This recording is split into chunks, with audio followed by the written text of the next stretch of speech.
Excelente noite a você, que bom ter você essa noite nesse lugar, você que também acompanha pela internet, pelo canal da TV Unicesumar, é uma alegria muito grande a gente poder compartilhar esse momento juntos aqui.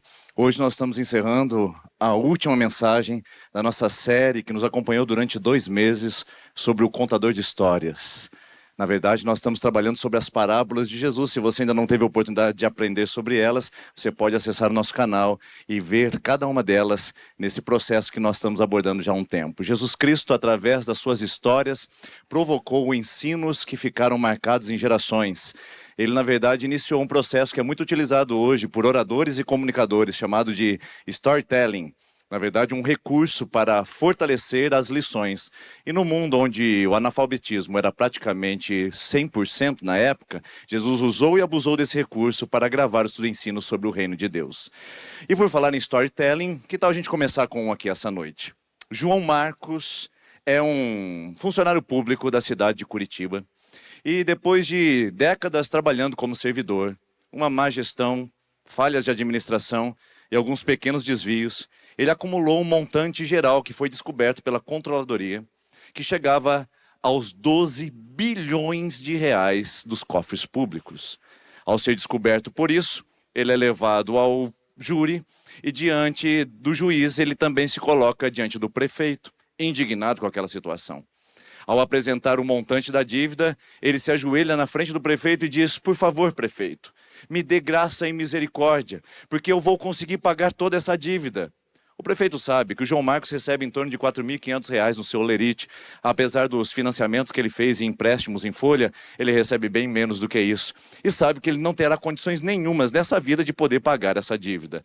Mas ele continua insistindo e fica até um ambiente meio constrangedor. Ele diz: eu vou vender trufa no semáforo. Eu vou abrir um canal no YouTube. Deixa comigo que eu vou potencializar e ser um influencer. Logo eu consigo pagar essa dívida. E o prefeito, olhando tudo aquilo, diz o seguinte: chega, você não vai conseguir pagar. Então eu tomo uma decisão. Você está absolvido dessa sentença. Você está livre do seu débito. Pode ir e não desvie mais dinheiro dos cofres públicos. Ele sai muito feliz daquilo. Saiu rapidamente, celebrando, e entrou no seu departamento, atravessou o corredor e foi encontrar um amigo do outro lado, um colega de trabalho, que ele tinha emprestado R$ 20.000. Pega esse cara pelo colarinho, joga-o contra a parede e diz: você me deve 20 mil, seu malandro. E faz tempo que eu estou esperando que você me pague essa dívida. Então me pague agora. E então seu amigo se coloca de joelhos e diz: por favor, tem misericórdia e graça comigo. Em breve eu te pagarei todos os débitos. Ele diz: que nada, você me precisa pagar isso agora. Então eu vou te levar para o processo e vou te jogar no fundo de uma prisão e você vai ver só o que eu vou fazer com você. Qual é a sentença que você já trouxe para o João Marcos aí na sua mente? Enquanto eu conto a história, qual foi a conclusão e o julgamento final que você fez a respeito do comportamento desse homem, que foi perdoado de uma dívida de 12 bilhões de reais, mas que está cobrando míseros 20 mil reais de uma outra pessoa que devia para ele? Na verdade, essa história não é minha. Ela já tem mais de 2.000 anos antes de Curitiba existir. Essa história é de Jesus, eu só troquei os personagens. A história está em Mateus capítulo número 18, o versículo de número 23, que diz assim: por isso, o reino dos céus é como um rei que desejava acertar as contas com seus servos. Quando começou o acerto, foi trazido à sua presença um que lhe devia 10.000 talentos. Como não tinha condições de pagar, o Senhor ordenou que ele, a sua mulher e os seus filhos e tudo o que ele possuía fossem vendidos para pagar a dívida. O servo prostrou-se então diante e implorou: tenha paciência comigo e tudo te pagarei. O senhor daquele servo teve compaixão dele, cancelou a dívida e o deixou ir. Mas quando aquele servo saiu, encontrou um dos seus conservos, seus amigos de trabalho, que lhe devia 100 denários. Ele agarrou e começou a sufocá-lo, dizendo: pague o que me deve, pague o que me deve. Então o seu conservo caiu de joelhos e implorou: tem paciência comigo, da mesma maneira como ele havia feito com o rei, e pagarei tudo a você. Ele, porém, não quis. Antes saiu e mandou lançá-lo na prisão até que pagasse toda a dívida. Quando os servos, que eram companheiros dele, viram o que havia acontecido, ficaram muito tristes e foram contar tudo ao seu senhor. Então, o senhor chamou o servo e disse: servo mau, cancelei toda a sua dívida porque você me implorou. Não deveria você ter tido misericórdia do seu conservo como eu tive de você? Irado, o seu senhor entregou aos torturadores até que pagasse tudo o que devia. Assim também é a conclusão de Jesus. Fará o meu Pai Celestial a vocês, cada um de vocês, que não perdoar de coração o seu irmão. Esse texto, que Jesus conta uma parábola, e você sabe que todas as parábolas são estimuladas e são resultado de um assunto controverso, uma dúvida, a necessidade de uma elucidação ou um esclarecimento.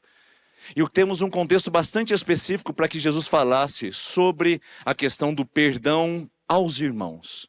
Esse texto é relacionado à comunidade, a como as pessoas lidam com seus relacionamentos pessoais, e não apenas no conceito de graça e misericórdia divina. Tanto é que o que motiva esta parábola é o contexto de Mateus capítulo 18 sobre disciplina na igreja.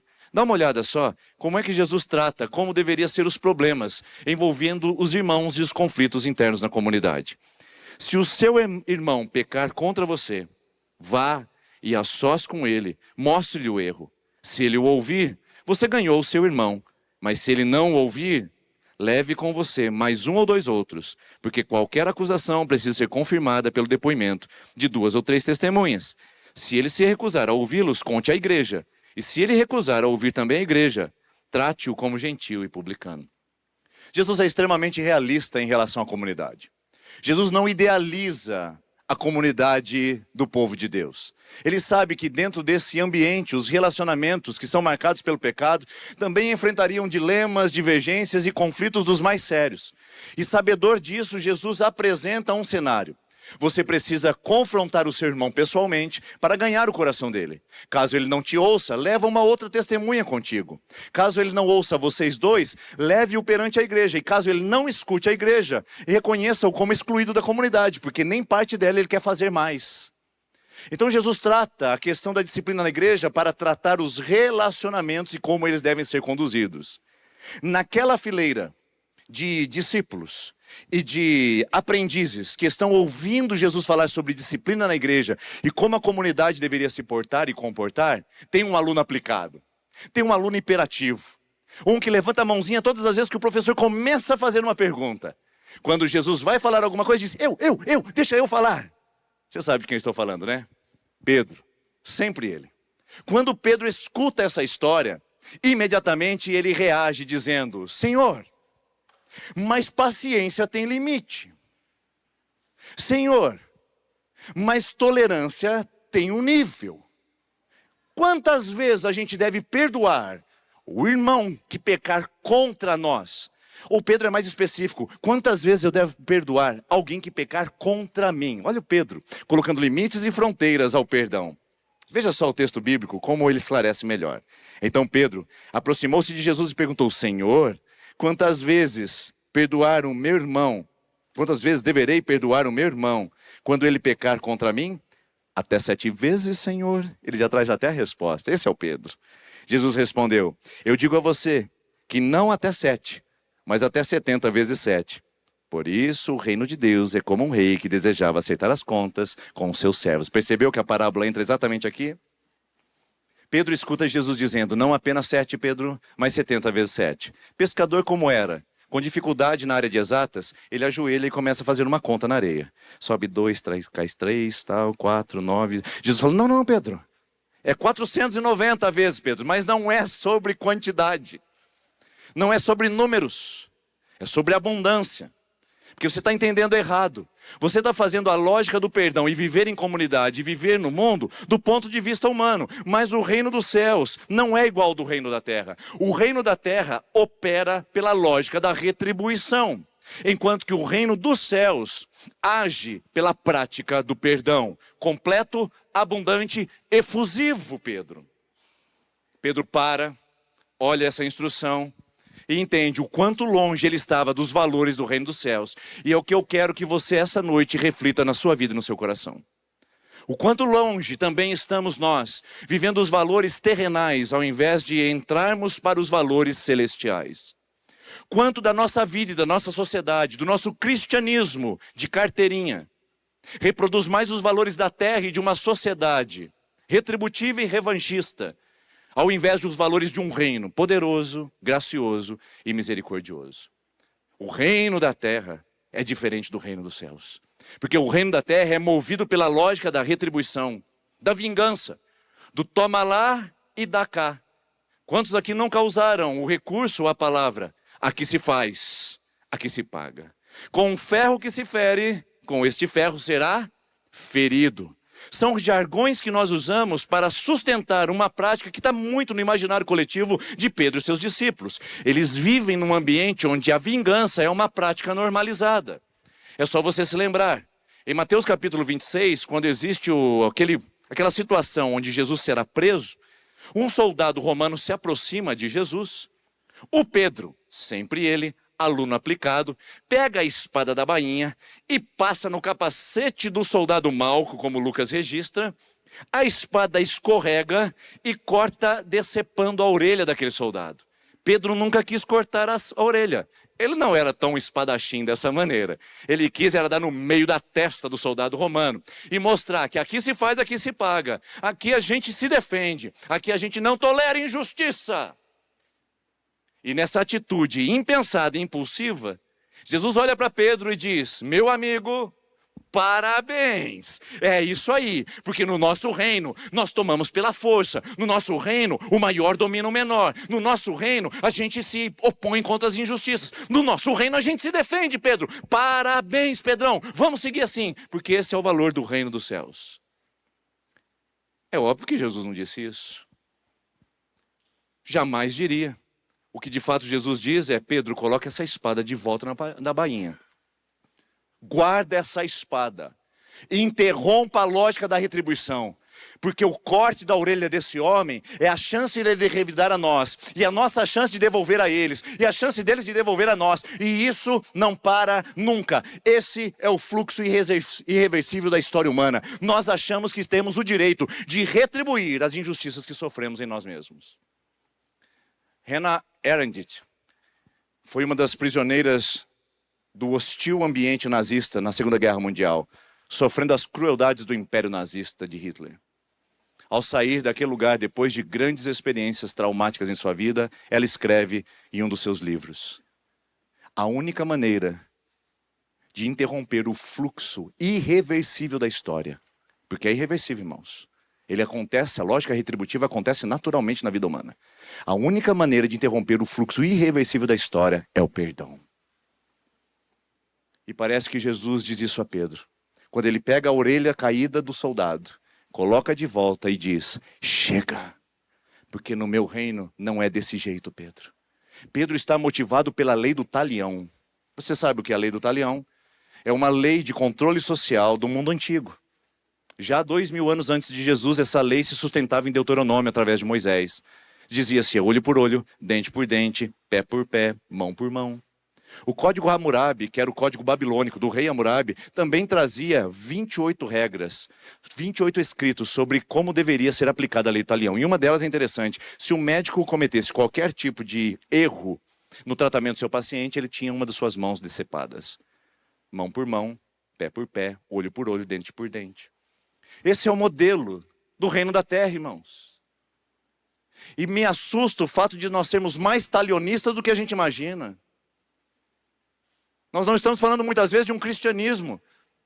Nós estamos falando de uma estrutura talionista, onde nós queremos retribuir a justa medida, e que o dano causado a nós deve ser retribuído ao outro na mesma medida que ele nos causou. Isso não é evangelho, isso é o toma lá da cá do mundo antigo. E Jesus Cristo veio para interromper isso. Tanto é que quando ele apresenta o reino dos céus, ele vira isso ao avesso. E diz em Mateus capítulo 5, versículo 38.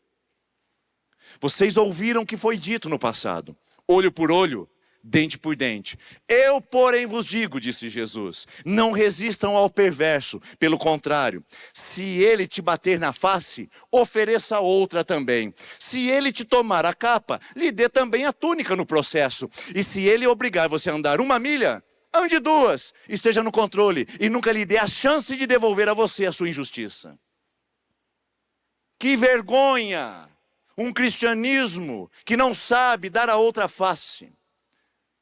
Um cristianismo que pessoas que professam a mesma fé não conseguem sentar no mesmo ambiente por serem petistas ou bolsonaristas.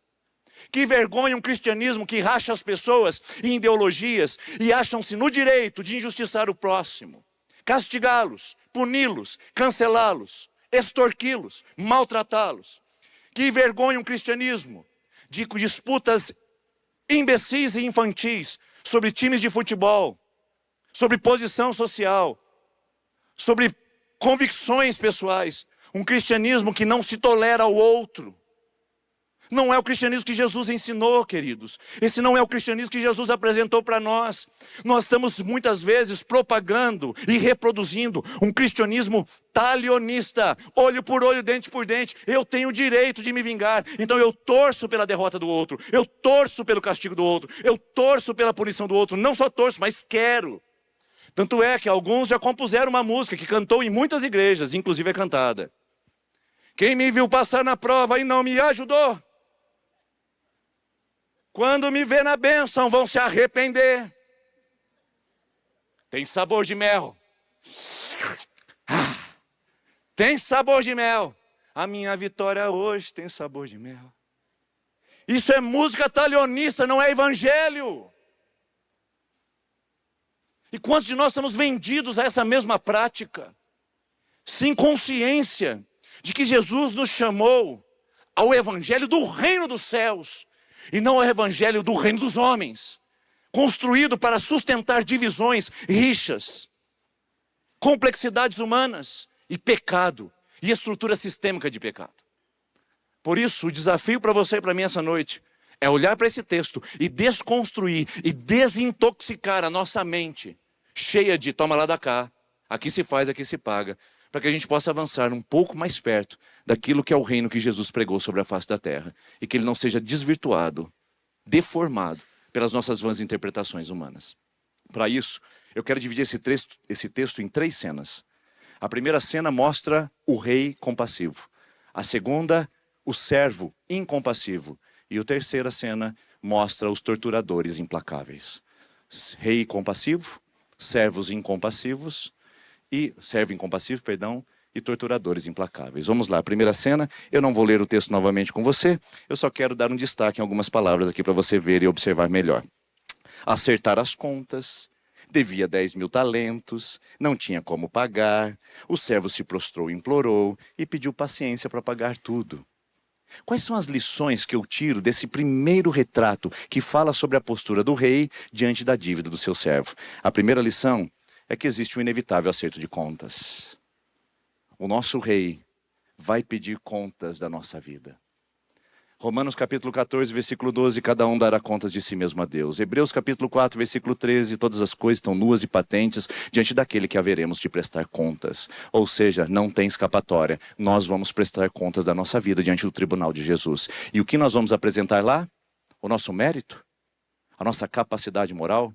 A nossa religião e o nosso presbiterianismo? O que a gente vai apresentar diante de Jesus quando ele pedir contas? Porque esse texto mostra a atitude risível deste homem que quer pagar uma dívida impagável. É irônico. É cômico, na verdade. Quando Jesus conta essa história, os ouvintes e a audiência começam a dar risada. Sabe por quê? A segunda lição que me mostra é que há um delírio de querer negociar com o rei. Um delírio de querer negociar com Deus, nesse caso. Vamos lá, parábola. Quantos talentos esse homem devia ao rei? 10.000 talentos de prata. Você sabe o que significa isso? Significa que cada talento corresponde a 6.000 denários. Ou seja, você já viu aqui alguns domingos atrás que um denário é o pagamento de um dia de serviço. Certo? Então, um talento seria igual a 6.000 dias de trabalho. Bastante, né? Esse homem devia 10.000 talentos. Faz a conta? 60 milhões de denários. Bastante, não é verdade? Esse homem então diz que ele vai pagar a dívida. Os ouvintes de Jesus falam, como assim? Ele não tem como pagar essa dívida? E ele diz, não, eu consigo pagar essa dívida, pode deixar. Eu só preciso de 168 mil anos de trabalho. Para 60 milhões de dias de trabalho, você precisa de 168 mil anos. Aí ele para e pensa, não, mas eu não tenho tudo isso de vida, né? Já sei. Eu vou fazer uma coisa diferente. Eu vou me aplicar com os meus amigos. Os meus amigos podem trabalhar por mim e podem me ajudar a pagar a dívida. Então ele faz uma conta. Eu preciso de 4.000 amigos trabalhando durante 45 anos, que é a expectativa de vida da época da Bíblia, para poder pagar a dívida de 60 milhões de denários. Aí ele faz uma busca no Facebook, aí ele faz um contato com o Instagram e manda mensagem nos seus grupos de amizade do WhatsApp. E ele consegue receber 70 pessoas que vão trabalhar com ele durante 45 anos para ajudar a pagar a dívida. Aí ele olha para o rei e fala, aguenta aí, rei, eu tenho 70, mas logo logo eu chego aos 4.000. Não, ele podia fazer o seguinte. Cada escravo custa em média, no tempo da Bíblia, 300 denários. Ele podia pegar os seus escravos e dar como forma de pagamento. Ele só precisaria de 200.000 escravos para pagar a dívida diante do rei. Aí ele vai na sua casa e tem um escravo, manco e cego. Aí ele fala para o rei, eu tenho um, já está pronto, daqui a pouco eu te trago. Falta só mais 199.999. O que eu estou falando para você o que eu estou fazendo com você é deixando absurdo essa consideração. Porque foi isso que Jesus fez. É um absurdo um homem querer pagar uma dívida impagável. 12 bilhões de reais. O mesmo valor do orçamento anual da cidade de Curitiba. Que eu usei como ilustração no começo dessa conversa. E não foi por um acaso. 12 bilhões em termos de salário hoje, esse homem devia. E ele ganhava um denário por dia. Como pagar essa dívida? Eu pergunto para você. Como você vai pagar essa dívida diante do grande trono da justiça e do juízo de Deus? Como você pretende pagar a sua dívida? Com moralidade? Com religião? Sendo bom mocinho? Com dízimos e ofertas? Com ministérios na igreja? Como você pretende pagar essa dívida? Porque é ridículo a proposta de falar, Deus, deixa comigo, dá um tempo que eu vou resolver isso. Logo, logo o Senhor vai se orgulhar de mim, o Senhor vai ver. Eu vou pagar cada vintém que eu devo ao Senhor. É ridículo. O que me faz entender que nós vamos a dois movimentos aqui. Primeiro, nós subestimamos o tamanho da nossa dívida. A gente acha que é um pecadinho, a gente acha que é um deslize pequeno, mas a Bíblia fala, todos pecaram e carentes estão da glória de Deus. Romanos 3:23. Não tem quem peca mais e quem peca menos. Não tem quem tem uma dívida menor ou outra maior. Não tem quem deve 1 denário e quem deve 60 milhões. Todos devem 60 milhões e ponto final. Seja você, a pessoa que entrou aqui pela primeira vez numa igreja evangélica, ou seja você, um líder dessa comunidade há 45 anos, o fato é que todos nós temos uma dívida impagável diante de um Deus que é puramente santo. A palavra de Deus diz em Isaías 64 que as nossas obras de justiça são como para Ele, panos menstruais. Então, vamos falar a verdade? A gente está subestimando o nosso erro. Não, é só um pecadinho, o Senhor vai se orgulhar de mim. Não, é pecadão. É uma dívida impagável. Além de subestimarmos o tamanho do nosso pecado e da nossa dívida, nós superestimamos a capacidade de pagamento. Nós superestimamos a nossa moralidade. Achamos que por nós, por obedecermos, por sermos bons moços e boas mocinhas, a gente vai conseguir de alguma maneira atrair os olhos de Deus. Então a gente faz a lógica do merecimento. Senhor, o Senhor está vendo aí o que eu estou fazendo? Eu mereço já o carro novo? Não mereço, não. Senhor, o Senhor está vendo como eu tenho sido fiel, né? Agora está na hora do casamento já. Senhor, e aquela promoção não vai rolar não? Porque eu tenho sido bom moço. A gente superestima a nossa capacidade moral de agradar a Deus. Você não consegue agradar por você, a não ser pela graça e pura misericórdia de Deus. Aliás, essa é a terceira lição que esse texto me apresenta. A misericórdia. O rei sabe que aquele homem não tem condição de pagar. Deus sabe que os seus esforços são inúteis para ser aceitável, para ser amada, para ser reconhecida como filha de Deus. Deus sabe que você não pode pagar por isso. E sabe o que ele fala? Está perdoada, minha filha. Está perdoado, meu filho. A cruz já pagou tudo por você. Colossenses 2,14. Ele rasgou o escrito de dívida que era contra nós e que constava de ordenanças e triunfou sobre principados e potestades na cruz do Calvário. Não tem mais nem débito e não tem nem mais aquele que faz a cobrança. Você está livre. Isso é misericórdia, não é graça. Aliás, diferença de graça e misericórdia. Esse texto que nós estamos lendo não fala de graça. Esse texto fala de misericórdia. Graça é você receber o que você não merece. Entendeu? Você não merece, mas Deus é tão bom, tão gracioso, que Ele dá para você, apesar de você não merecer. Misericórdia é você não receber o que você merece. É quando Deus fala, você merece o castigo, você merece a punição, você recebe a justa retribuição do seu mal. Mas eu não vou te dar isso por misericórdia, que é o tema desse texto. Por isso, nessa primeira cena, Você e eu somos os servos, que não temos como pagar uma dívida gigantesca, impagável, astronômica, incalculável, e que ele olha para nós e diz: está perdoado. Que bom que acabasse aqui, né? Seria maravilhoso se encerrasse, mas temos mais uma cena. E essa cena, talvez muitos de nós estejamos travados, aprisionados e somos reféns da cena 2. E essa cena que é a mais perigosa para o cristianismo que vivemos hoje. Versículo 28 vai mostrar que quando ele saiu, para um que tinha só 100 denários de débito, agarrou e começou a sufocá-lo e mandou-o lançar na prisão. Essa cena 2 me apresenta a seguinte lição. Primeiro, nós temos a inconsciência do incompassivo. Nós temos a incoerência, perdão. A incoerência do incompassivo é o seguinte: rapaz, você foi perdoado de 12 bilhões de reais e você quer cobrar 20 mil reais do seu colega de trabalho?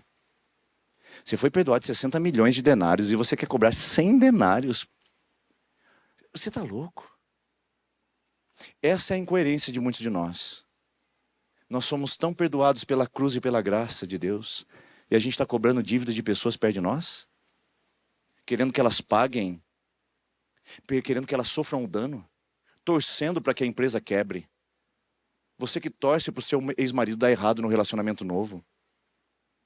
Você que torce para que os seus filhos que estão morando com a sua ex-esposa se rebelem contra ela, fazendo alienação parental, retribuindo para ela com vingança. Você que foi perdoado por Deus fazendo isso dentro da igreja. Que ridículo. Que coisa feia, irmão. Isso não é reino de Deus, é reino da terra.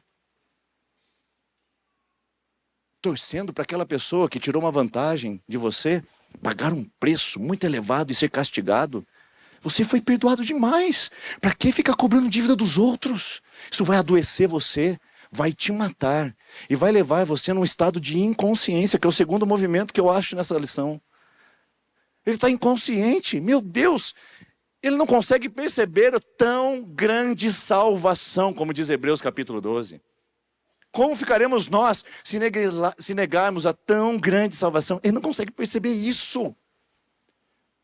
Uma inconsciência que toma o nosso cristianismo, que faz a gente ligar o piloto automático e sair como uma patrola, um trator, atropelando todo mundo, pedindo com sede de vingança, com revanche, com justiça própria. E mais, o último movimento que eu entendo nessa cena é a violência do incompassivo. Porque gente que é ferida, fere. Gente que é machucada, fere também. Agora o que eu não entendo é uma gente que é perdoada, ferir também. Isso eu não consigo entender.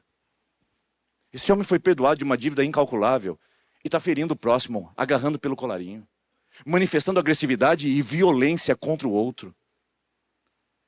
Muitos de nós, queridos, temos fala mansa, mas por dentro somos violentos com a nossa casa. Mulheres que estão comprometendo a saúde do seu lar, porque estão na lógica da retribuição. Ah, ele fez isso, então agora ele vai ver. E com o silêncio que ela possui, ela consegue desmoralizar, descredibilizar e destruir o outro. Casamentos que estão à beira do fracasso e da míngua, porque os cônjuges operam pela lógica da retribuição. Não se fala nada, não se tem agressividade, mas um silêncio violento opera nos cômodos daquela casa.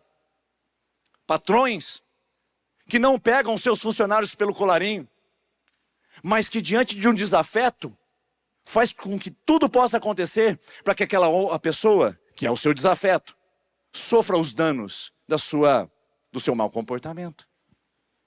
Gente que é violento, porque não consegue perdoar. Eu quero dizer para você o seguinte: se você e eu não perdoarmos, a violência é uma prática natural do coração humano. Seja você comunicador passivo-agressivo, seja você agressivo, seja você passivo-passivo, a verdade é que todos nós temos o nosso grau de violência quando não perdoamos, porque nós nos projetamos através da dor para buscar a justa retribuição do dano que nos causaram. E nós usamos os melhores e os piores recursos para isso acontecer. Então, cuidado em você não estar estacado e aprisionado na cena 2. Aonde você não tem consciência do que foi feito na cruz, não conseguiu entender o tamanho do perdão de Deus e agora está cobrando uma dívida de outros com violência, cobrando do pai e da mãe. com atitude rebelde. Meu Deus, você tem 45 anos e não visita o pai porque está com rebeldia com ele de algo que aconteceu aos 17. Faz sentido isso, você que conhece a palavra de Deus? Violência com os filhos. Já faz 2 anos que você não visita o seu filho, nasceu o seu neto e você não é capaz de ir lá naquela casa. Por causa de um desacordo com a nora. Pelo amor de Deus, que violência é essa? Seu filho está sangrando por dentro com a sua ausência e você insiste em colocar a espada, torcer um pouco mais e dizer, é isso que você merece. Isso não é cristianismo. Isso não é evangelho. Jesus ensinou que a gente deveria aprender a lidar com conflitos e ele não idealizou as relações. Relações têm pecado, mas porém, nas relações precisa haver perdão. Caso contrário, seremos violentos, tais quais esse servo incompassivo. Mas se você acha que fica ruim aqui, não, piora. A cena 3 traz para nós os torturadores implacáveis. O texto destaca que aquele servo era mau. Destaca que ele deveria ter feito o mesmo, perdoando o seu devedor. E ele diz que foi entregue aos torturadores. E Jesus disse, assim o meu Pai Celestial vai fazer com quem não perdoar as pessoas de coração. Eu sei que é uma sentença grave que às vezes você não é acostumado a ouvir. Talvez você nunca ouviu falar sobre isso. Mas eu quero te advertir sobre o perigo de reter o perdão no seu coração e não distribuí-lo generosamente. Mas vamos às lições dessa cena. Primeiro, servo mau é servo que não perdoa. Você pode ser bonzinho, pode entregar o dízimo e oferta, pode levantar as mãos numa igreja. Pode cantar, pode ser líder de ministério. Pode ser uma pessoa ilibada, decente. E que bom que você é. Mas se você não perdoa o seu irmão ou a sua irmã, você é servo mau. E servo mau não entra no céu. A segunda lição que esse texto traz, e que é bastante forte, é que rei justo é o rei que odeia a injustiça. Ele se ira. Davi disse em um dos seus salmos, ele ama a justiça e odeia a iniquidade. Ele odeia a perversidade. E a palavra perversidade significa pessoas que se tornam malignas. E nesse sentido, pessoas que acham que são credores e que podem cobrar dos outros aquilo que elas mesmas já foram perdoadas. Nesse sentido, queridos irmãos e irmãs, esse rei se ira. Esse Deus se revolta com a nossa impassibilidade, com a nossa dificuldade de ofertar um perdão que Ele já nos deu pela cruz do Calvário. Mas em terceiro e último lugar, eu vejo que aqui nós temos os torturadores eternos e internos. Deixa eu dizer para você uma coisa que eu não consigo fugir. Até gostaria de dizer diferente para atenuar um pouquinho o tom da mensagem essa noite. Mas o texto diz que se você não perdoar, você vai ter torturador eterno. Sabe o que isso significa? O termo aqui, torturador, é atribuído ao diabo e aos seus anjos. É inferno. Quem não perdoa, vai para o inferno. Eu queria dizer outra coisa, meu querido. Mas está na palavra de Deus. Aliás, está escrito na oração do Pai Nosso, que Jesus ensinou seus discípulos a orarem. Perdoa os nossos pecados, assim como nós perdoamos quem nos tem ofendido. Foi isso que Paulo ensinou em Efésios capítulo 4, versículo 32. Assim vocês devem ser tomados de amor, perdoando uns aos outros como Cristo perdoou vocês. Há uma relação de causa e efeito. Eu sou perdoado e eu perdoo. Eu sou perdoado e eu perdoo. Eu distribuo o perdão, eu não retenho. E pior do que isso, Hebreus capítulo 12, versículo 14 diz o seguinte: cuidado, sem santificação ninguém verá Deus. Sigam a paz com todos. Sigam a paz com todos. Porque sem santidade ninguém verá Deus. E cuidado, para que nenhuma raiz de amargura brotando no meio de vocês os contamine e os exclua da graça de Deus. Raiz de amargura exclui da graça de Deus. E gente sem graça é desgraçada. E desgraçado não mora no céu. É uma lei lógica. A Escritura mostra isso. Quem somos nós para reter um perdão que já foi ofertado tão abundantemente através da cruz do Calvário? Esses são os torturadores eternos. Há uma sentença para isso. E eu não quero mais discutir sobre esse assunto. Porque é o que a palavra de Deus diz. E eu sei que constrange. Mas é a mais pura verdade. Agora, os torturadores internos são um grande desafio. Porque eles tocam a gente agora. Enquanto os eternos vão pegar a gente no fim da vida, os internos já dormem com a gente. viajam com a gente nas férias, eles despacham documentos do nosso trabalho com a gente, eles visitam o sofá de casa com a gente, a mesa da família com a gente, os torturadores internos convivem com a gente o tempo todo. E quem são esses torturadores internos é muito fácil mostrar para você. Torturadores internos estão relacionados à nossa experiência de dor, raiva e vingança. Dor, raiva, retribuição. Você tenta fazer umas férias paradisíacas para tentar resolver o problema da alma. Na verdade, ele vai junto com você, o torturador, porque ele fica no cangote. Ele sobe nos nossos ombros, porque ele é carrasco, ele fica na chibatada. Por isso quem não perdoa decide colocar um carrasco nos seus ombros. Toma veneno esperando que o outro morra. Está se degladiando e se autoflagelando esperando que o outro seja ferido. A falta de perdão é um problema para você, é uma toxicidade que você ingere, não que é para o outro. O torturador vem e mora em nós. E então ele começa a estalar os gatilhos de dor. Olha o que fizeram com você, olha como você sofre, olha como você foi ferida, olha como você foi maltratado, olha como te defraudaram, olha como te traíram, olha como te abusaram. E então a dor estimula você a um processo de injustiça. E a injustiça gera raiva, ódio. E esta raiva não consegue ficar contida, então você começa a fazer processo de vingança. Uns desejam mal, outros praticam o mal. Uns querem ser maus, outros se tornam maus. E enquanto isso, eles vão vivendo a vida do outro, do seu desafeto, do seu problema, do seu abusador. E vão vivendo essa dor constantemente. Então o que acontece?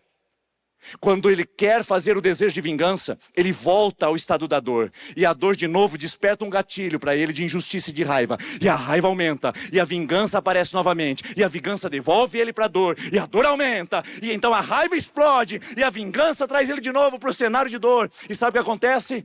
Dependência química, dependência medicamentosa para dormir, problemas psicossomáticos, corpo que já reage com enfermidades crônicas e que não são diagnosticadas, ira, raiva, discórdia, semblante amargo, palavras maledicentes, gente que vê pessimismo em cada 10 palavras, 9, gente que vê o mundo pelo azedume, pela cara feia, pelo carrancudo, gente que está ferida, gente que está maltratada por dentro com seus torturadores, não pode ser melhor do que isso.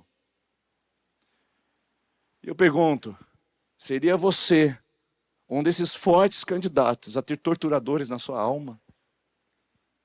Só tem um jeito de interromper o ciclo irreversível da história. O perdão, lembra?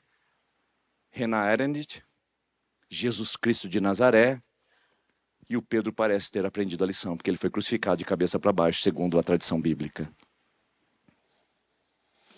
Agora é a sua vez. Você que decide se você vai ficar na cena 1, 2 ou 3. Agora é a sua vez de fazer essa pergunta. Se Deus deu um perdão tão maravilhoso para nós, será que a gente deveria rejeitar de oferecer a outros? Se recebemos um perdão tão incondicional, será que a gente não deveria distribuí-lo incondicionalmente e generosamente? Com quem você quer se parecer? Com o servo mau? Quer se parecer com o servo que sofre a punição? Quer se parecer com torturadores? Com quem você quer se parecer? A verdade é, afinal, nós parecemos mais com os animais quando matamos, parecemos mais com os homens quando odiamos, e parecemos mais com Deus e com Jesus quando nós perdoamos. Com quem você quer se parecer ao final dessa parábola e ao final dessa série de mensagens? Em qual reino você quer estar? Convido você a fechar os seus olhos, curvar a sua cabeça, no momento de reflexão, enquanto a gente vai se posicionar para ouvir essa última canção nesse lugar. Eu queria que você, nesse momento, pudesse refletir sobre a sua vida, sobre a sua história, sobre o seu coração.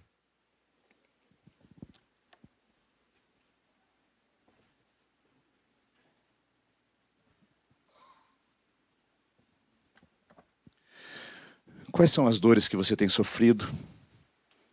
Quais são os dilemas que você tem enfrentado? Os algozes que vieram sobre você? Feche os seus olhos, porque isso é com você. Não é sobre o outro. Ninguém deve nada a você. Você que devia muito a esse Deus santo e poderoso, e Ele disse para você, está pago.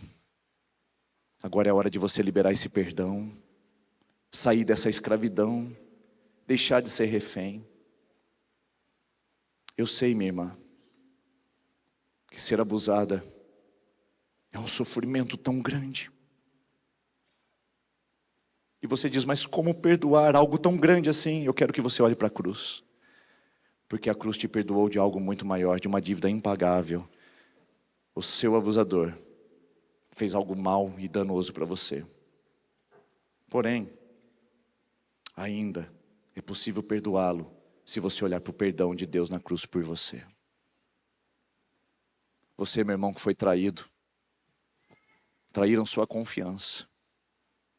Eu sei que é difícil passar por isso. Há uma dor na alma que não te deixa, não é verdade? E você diz, como perdoar algo tão grande assim? Olhe para a cruz. Porque embora pareça grande essa traição e difícil de oferecer esse perdão, se você olhar para a cruz, em comparação a ela, em referência a ela, você será capaz de perceber que é muito menor do que a dívida que foi paga na cruz por você. Depende de onde você está olhando, meu irmão e minha irmã. Você está dizendo aí, não, mas ele não merece. Ninguém merece. Não, mas eu não sinto. Ninguém vai sentir.